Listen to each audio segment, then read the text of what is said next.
Hey guys, Stella here. So I had a really weird day yesterday.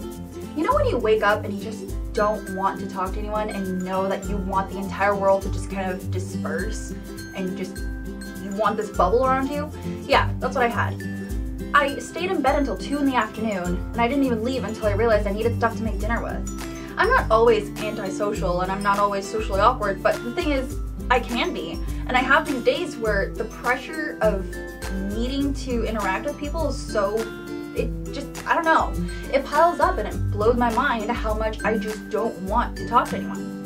And I'm usually a really outgoing person. I really like talking to people, I like interacting with them, and I love talking. But sometimes I feel like I need to recharge. I need to go inside my bubble and just be alone. There's something really nice about being alone. I mean, you don't have to worry about what other people are thinking about you. I mean, you can be yourself, by yourself, and it's awesome. There's something comforting about that. I'm not saying I'm always antisocial. It's just, some days, it just happens. With my last roommate, we agreed to stay in our separate rooms and, interact whenever one of us would come out and we'd run into each other. But other than that, there was really no interaction. Sometimes though, I would be feeling really antisocial, so much so that I wouldn't even go into the kitchen to make food because I wanted to avoid my roommate. That's how bad it can get. I did find out how to inch away from conversations that I didn't want to have though. And I mean, it's a pretty solid technique, I think. I mean, sure, you might leave them questioning what's happening, but for the most part it works. Oh hey, did you hear about the new game that's coming out? Oh my god, it looks so good, doesn't it? What do you think? Doesn't it look great? I can't wait to play it. Are you gonna play it? I think my main problem with being socially awkward around people is just the fact that I'm pretty self-conscious about everything that I do. Whether it's taking the trash out, doing videos like this, I don't know, the way I brush my teeth. Sometimes I just feel self-conscious and I know that affects how I interact with other people. As a kid, my mom would take me out to hang out with her friends, and her friends would often have their kids there too. And my mom would push these kids towards me and say, hey, here's your friend. You guys are the same age. You guys have so much in common. Go. And it's like, what am I supposed to do? I have nothing in common with this kid. I don't even know his name or her name. All I know is that they're the same age as me.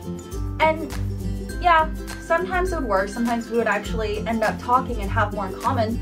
But that technique doesn't always work, especially now that I'm older. It's just so much easier to be alone and just shut everyone out. When I used to work at McDonald's, I was kind of forced to be social, right? And the thing is, when I'm pushed to be social every day like that, I can do it.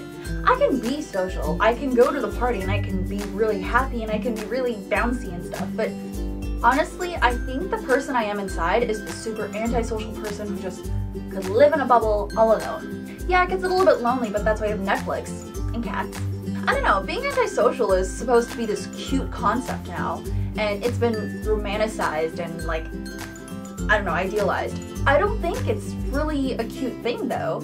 I think sometimes it's almost debilitating. I can go for weeks without talking to people. It's pretty bad, so sometimes I have to push myself to go outside, take a walk, I don't know, look at the sky and do what normal people do. And sometimes I go out for coffee and, I try to strike up a conversation with the person making my coffee. And it's nice because it makes you break out of your shell and it makes you realize how much you're actually missing because you're holding yourself up. I'm not saying that being alone is a bad thing. Being alone is great. I personally need to recharge, so being alone is awesome for that. I get to catch up on my shows, I get to play games. It's great, but sometimes you need a little bit of social interaction. I think that as long as you're not holding yourself up in your room or your house or apartment for the rest of your life, I think you're doing it okay. I think what I'm trying to get across is that it's fine being comfortable being alone, but remember there's a whole world outside of you. This way.